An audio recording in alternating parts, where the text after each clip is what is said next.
lang ang mahal mo. Yes! Wala ka dito nakalagay na A, B, C, D, E, D, O. Wrong! Ay! Kapag ka sa dulo natin, A, B, C, D, E, D, O, love you. Ito tunay na E, D, O, E, D, O, alright? Kung aso ka, ano ka? C, D, E, D, O, love you. Ito tunay na E, D, O, E, D, O, alright?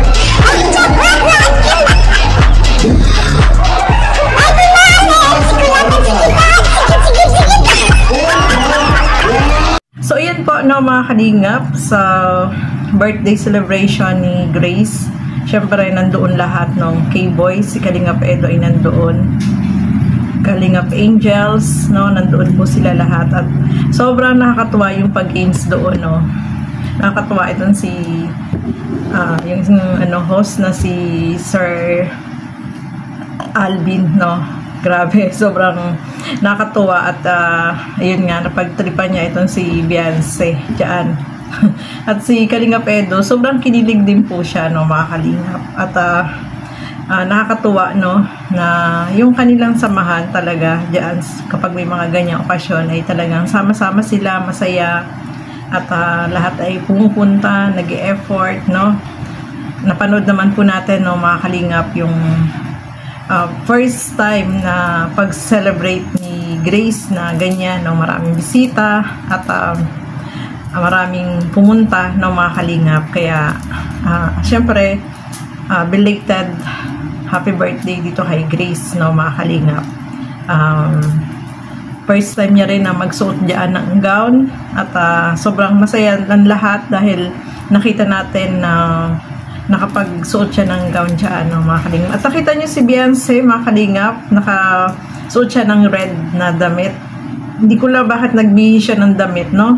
Kasi naka-red po siya nung dumating, tapos nagbihis lang siya ng damit.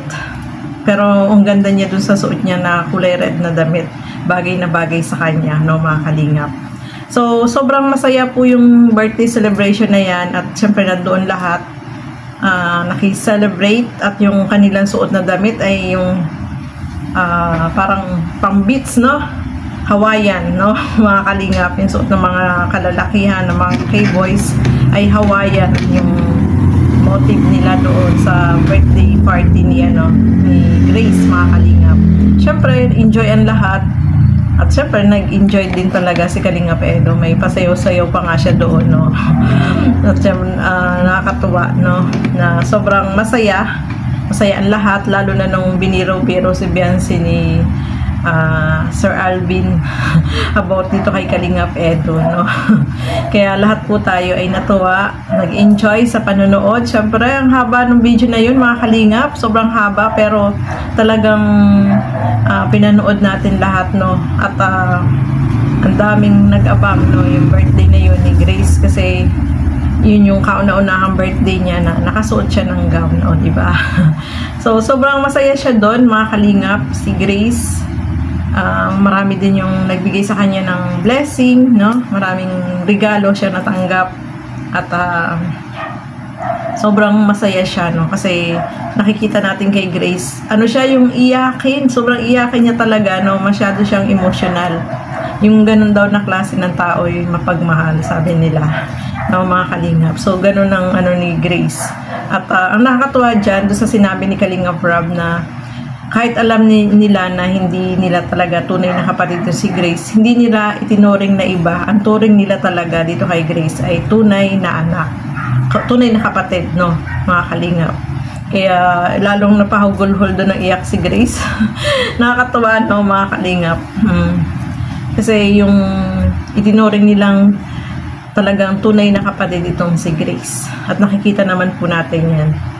Sabi nga ni Kalingap Rob, kahit na maraming nagawang kasalanan ni Grace, mahal pa rin nila, no? At ayan nga, nagbalik loob sa kanila. Kasi dati po talaga, noong pa kinikwento ni Kuya Val na talagang pasawayan si Grace. siya yung lumalayo. Pero ayan nga, nagbalik siya kasi yung pala nahihiya lang. At kasama na syempre nila Kalingap Rap, no? Kaya sobrang masaya silang lahat. Nakikita naman natin, no, yung bonding nila ay talagang masaya. At si Grace po, kahit na sa yung pagbablog, di ba kasama siya sa pagbablog, hindi mo siya makikitaan na nag-BBTS, mga Kalingap. Yun ang napaka kay Grace, no? Talagang yung respect niya kay Kalingap Rap ay nandiyan. Kaya nakakatuwa lang na itong si Grace ay nagbalik loob sa kanila, no? At kasama na nila, mga Kalingap. So, ayan po, no? Maraming salamat po sa inyong walang sawang panonood at pagsuporta dito sa aking mga reaction video. Hanggang dito na lamang po muna. Keep safe, everyone. Thank you for watching. Mabuhay po tayong lahat.